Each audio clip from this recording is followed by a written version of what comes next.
নমস্কার, কেমন আছো তোমরা সবাই? ঋতুশ্রীর আরও একটা নতুন ব্লগ ভিডিওতে তোমাদেরকে অনেক অনেক স্বাগত জানাই। একটা নতুন দিনের সকাল দিয়ে আজকের ব্লগটা শুরু করলাম। আজ কিন্তু প্রথমেই তোমাদের সাথে শেয়ার করছি বাসি ঘরটা ঝাড় দিয়ে।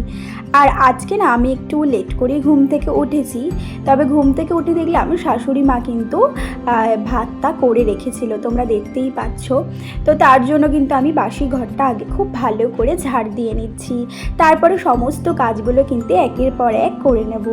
আসলে কি বলো তো, ছেলেটা না কোনো দিন রাত্রিবেলায় ঘুমায়, আবার কোনো দিন ঘুমায় না, জানি না কেন এটা হয়। তোমরা ছোট থেকেই শুনছো জোরো, কিন্তু এই একটা প্রবলেম আছেই।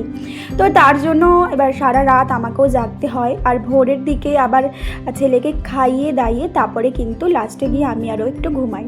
তো ছেলে তার জন্য এখনও ওঠেনি, আর আমি যেহেতু উঠে গেছি তো বাসি ঘরের কাজটা আগে কমপ্লিট করে নিচ্ছি। আর ঘুম থেকে উঠেই আগে নাইটিটা চেঞ্জ করে নিয়েছিলাম, কারণ সেটা দিয়ে আর ভিডিওটা দেখালাম না। তো ভাবলাম একবারে ড্রেসটা চেঞ্জ করে তারপরেই বাসি ঘরটা ঝাড় দিয়ে নিয়ে নিজে কিন্তু ফ্রেশ হয়ে নেব। আর কি বলো তো, আমাদের সংসারে যদি একটা মানুষ আমাদেরকে একটু হেল্প করে দেয় না, ভীষণ সুবিধা হয় জানো তো। দেখবে একটা মানুষের পক্ষে কিন্তু সমস্ত দিকটা দেখা সম্ভব নয়।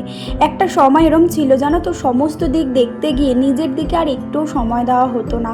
যাই হোক, তো এখানে দেখো আমি জল দিয়ে কিন্তু ঘর বাড়িটা শুদ্ধ করে দিচ্ছি। তোমরা তো জানোই আমি প্রতিদিন এই কাজটা করে থাকি। তো তার জন্য কিন্তু আমি আমার প্রবেশদ্বারেও কিন্তু খুব ভালো করে জল দিয়ে শুদ্ধ করে নিচ্ছি। আর এটা বলে না, কিছু কিছু নিয়ম মানলে কিন্তু তুমি নিজের মন থেকে দেখবে স্যাটিসফাই থাকবে যে না আমি এটা মেনেছি। বা তুমি যেহেতু মন থেকে সেই জিনিসটা মানো, তুমি যদি ওটা না করতে পারো তোমার বরঞ্চ কোথাও গিয়ে খামতি লাগবে, কিন্তু যদি তুমি সেই কাজটা করতে পারো তোমার কিন্তু শান্তিও লাগবে। তো দেখো আজকে কিন্তু আমাদের বাইরে থেকেই খাবার এনেছিল, এখানে কচুরি আর ছোলার ডাল খেয়ে নিয়েছিলাম। আর এই করতে করতে বেলা কিন্তু অনেক হয়ে গেছে। হাজব্যান্ড বাজারে গেল, মাংস নিয়ে এলো, আর নিয়ে আস্তে আস্তে যেন প্রায় 12:30 পৌনে 1টা। আর আমি না মাংসটা খুব একটা ভালো ধুতে পারি না, বলা ভুল, ধুতে পারি না, ধুতে পারলেই পারি, অ্যাকচুয়ালি আমার ভীষণ ঘৃণা লাগে। আর এটা জানি না কে কিরমভাবে নেবে তোমরা, বাট এটাই সত্যি। তো চেষ্টা করছিলাম মাংসটা ধোয়ার জন্য, কিন্তু যথারীতি আমি সেটা পারিনি। তো আমার হাজব্যান্ড বললো এই একটা করে ওরকম ধুতে তোমার অনেক টাইম লেগে যাবে, তার দিয়ে ভালো তুমি সরো, ঘরের কাজ করো, আমি ধুয়ে নিচ্ছি।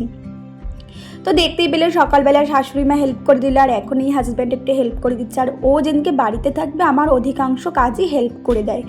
যেই কাজগুলো ধরো সপ্তাহের কিছু কাজ থাকে যেগুলো আমি পারি না করতে, আমি সময় দিয়ে উঠতে পারি না হয়তো ওই দিকটা, সেই দিকে কিন্তু ও করে দেয়। তো আমার ভীষণই সুবিধা হয়। আর এমনিতেই আমার হাজব্যান্ড যেদিনকে বাড়িতে থাকে সেদিনকে আমরা গল্প করে আনন্দ করে ইয়ার্কি করে আমাদের দিনগুলো কাটিয়ে দিই। আর কিন্তু আমাদের খেতে খেতে অনেক লেট হয়ে যায়। এমনি সাধারণ দিনে যদি আমরা 1টা 2টো বা 2:30টার মধ্যে খেয়ে নিই, আমার হাজব্যান্ড যেদিন বাড়িতে থাকবে আমি চোখ বন্ধ করে বলতে পারি সেদিন আমরা 4টে 4:30টার সময় লাস্ট দুপুরের খাবার খাবো। জানো, আমাদের দেরি হয়ে যাবে।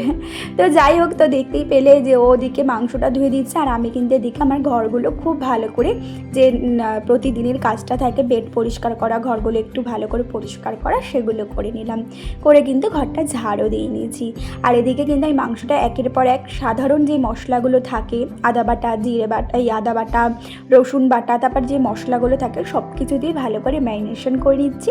তোমরা দেখতে থাকো, আর চলো তোমাদের কমেন্টগুলো একটু পড়ে নেওয়া যাক। প্রতিদিনের মতন আজকেও মিনু ফ্যামিলি ব্লগ থেকে দিদিভাই তুমি আমায় কমেন্ট করেছো, খুব সুন্দর হয়েছে দিদিভাই ভিডিওটা।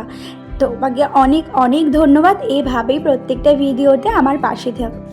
হাউসওয়াইফ ঝুমা দিদিভাই তুমি আমায় কমেন্ট করেছো, নতুন বন্ধু হয়ে পাশে থাকলাম, পুরো ভিডিওটা জুড়ে পাশে থাকলাম।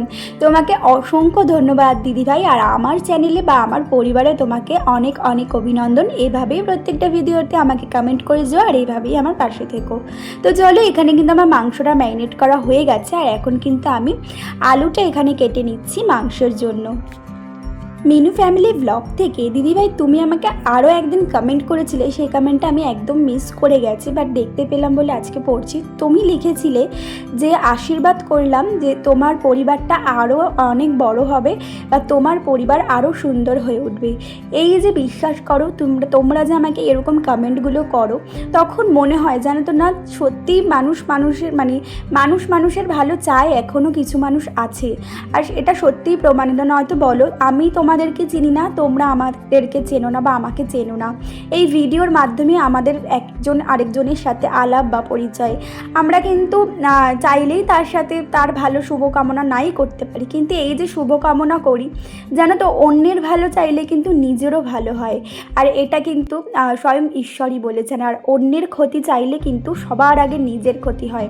জানো তো একটা সময় ছিল যে আমি যে কিভাবে দিনগুলো কাটিয়েছি সেটা শুধুমাত্র আমিই জানি। মানে হয়েছে কোনো কারণ ছাড়াই, জানি না কেন কার কী করেছিলাম, এরকম অনেক সময় হয়েছিল যে মানুষ অকারণেই কটূক্তি, অকারণেই কোনো বিষয় নিয়ে কথা শোনানো বা টোন টিচ করে কথা বলা, কিন্তু আমি বুঝতাম যে আমাকেই বলছে। কিন্তু আমি যখন আমাকে এই কথাগুলো বলতো না, আমি শুধুমাত্র ঠাকুরকে বলতাম যে ঠাকুর আমি তো শুনি, তুমিও শুনো, আর বিচারটা কিন্তু তুমিই করো।